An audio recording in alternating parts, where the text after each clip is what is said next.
ግንኙነት ላይ ረጅም ሰዓት መቆየት ከፈለጋችሁ ከግንኙነት በፊት እነዚህን ነገሮች በፍጹም እንዳታደርጉ። አንደኛ፣ ከባድ አልኮል የደም ዝውውርን ስለሚቀንስ የብልት መቆምን ያዳክማል። ሁለተኛ፣ ከባድ ምግብ ወዲያውኑ መመገብ ደም ወደ ሆድ ስለሚሄድ ወደ ብልት የሚደርሰው ይቀንሳል።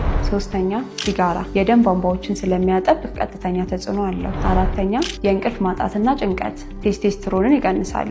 ማንኛውም ከመራቢያ አካል ጋር ተያያዥነት ያላቸው ችግሮችን በስፔሻሊስት ሐኪሞች መፍትሄ ለማግኘት በዚህ ስልክ ቁጥር ደውለው ቀጠሮ ያስይዙ።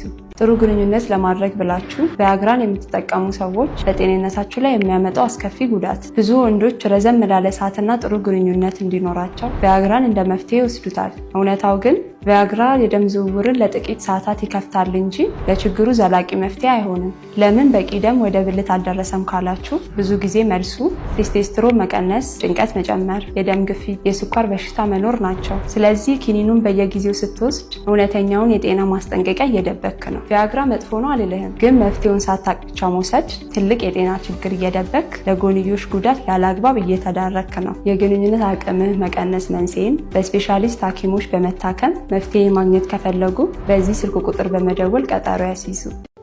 በየቀኑ ማታ ለእንቅልፍ ተዘጋጅታችሁ አልጋችሁ ላይ ስትወጡ ጭንቀትና ፍርሃት እንዲሁም የተለያዩ ሐሳቦች በአእምሯችሁ እየተመላለሱ እንቅልፍ አላስወስድ የሚላችሁ ሰዎች ከሆናችሁ ይህ መልእክት ለእናንተ ነው። ዛሬ እንግዲህ ጭንቀትን ወይም ውጥረትን በ70% ይቀንሳል የሚባልለትን መንገድ ወይም ዘዴ ነግራችኋለሁ። ጆርናሊንግ የሚያሳስቡ ወይም የሚያስጨንቁ ነገሮችን በሙሉ በወረቀት ላይ የማስፈር ዘዴ ነው። እንግዲህ ይህ ዘዴ ዝም ብሎ የስነ ልቦና ምክር አይደለም። በሳይንስ የተደገፈ ጭንቀትን ወይም ውጥረትን የሚቀንስበትን መንገድ እንመለከታለን። አንደኛ፣ የሚያስጨንቁ ወይም የሚያሳስቡ ነገሮችን በሙሉ በወረቀት ላይ ማስፈር ሰላማዊ እንቅልፍ እንድናገኝ ይረዳናል። እንግዲህ ከመተኛታችሁ በፊት በአእምሯችሁ የሚመላለሱ የሚያስጨንቁ ሐሳቦችን በሙሉ በወረቀት ላይ አስፍራችሁ ተኙ።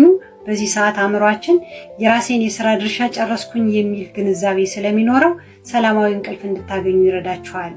ሁለተኛ፣ የሚያስጨንቁን ነገሮች በወረቀት ላይ ማስፈራችን የአእምሯችን የፍርሃትና የጭንቀት ማዕከል ተብሎ የሚጠራውን ክፍል ያረጋጋል። ይኸውም ለምንድን የተጨነቁት ብለን ራሳችንን ጠይቀን የሚያስጨንቀንን ነገር በቃላት ማስፈራችን የአእምሯችን የፍርሃትና የጭንቀት ማዕከል ተብሎ የሚጠራው አሚግዳላ ተብሎ የሚጠራውን ክፍል ወዲያውኑ ያረጋጋዋል፣ ጭንቀታችን ይቀንስልናል ማለት ነው። ሶስተኛ፣ የሚያስጨንቁን ሐሳቦች በሙሉ በወረቀት ላይ ማስፈራችን አእምሯችን ሸክም እንዲቀንስለት ይሆናል። ይኸውም በአእምሯችን የሚመላለሱ የተለያዩ የሚያስጨንቁ ሐሳቦችን ከአእምሯችን አውጥተን ወረቀት ላይ ማስፈራችን አእምሯችን እንዲረጋጋ ይሆናል። ልክ እንደ ኮምፒውተራችን ላይ እንደተቆለሉ ፋይሎችን አውጥተን ኤክስተርናል ሃርድ ዲስክ ላይ እንደምናስቀምጠው ማለት ነው። አራተኛ፣ የሚያስጨንቁን ነገሮች በሙሉ በወረቀት ላይ ማስፈራችን ለመፍትሄ እንድንዘጋጅ ይረዳናል። ይኸውም የሚያስጨንቁን ነገሮች በሙሉ በወረቀት ላይ ሰፍረው በአይናችን ስናያቸው ለዚህኛው ችግር ይሄን አደርጋለሁ፣ ለዚህኛው ችግር ይሄኛው መፍትሄ ይሆናል ብለን ለመፍትሄ እንድንዘጋጅና እንድንነሳ ይረዳናል። እንግዲህ አእምሯችን የሐሳብ ማስቀመጫ ስቶሬጅ አይደለም፣ የሐሳብ ማመንጫ ቦታ ነው። ስለዚህ በየዕለቱ ማታ ለእንቅልፍ ስንዘጋጅ በአእምሯችን እየተመላለሱ እንቅልፍ የሚነሱንን የሚያስጨንቁንን ሐሳቦች በሙሉ በወረቀት ላይ አስቀምጠናቸው እንተኛ። ለጽሁፋችሁ ወይም ለቃላት አገላለጻችሁ ሳትጨነቁ የሚያስጨንቋችሁን ነገሮች በሙሉ በወረቀት ላይ አስፍሯቸውና ተኙ። ከዛም ውጤቱንም ተመልከቱት። አመሰግናለሁ። ፎሎ ማድረግ፣ ላይክ ማድረግ፣ ኮሜንቶችን መጻፍ አትርሱ።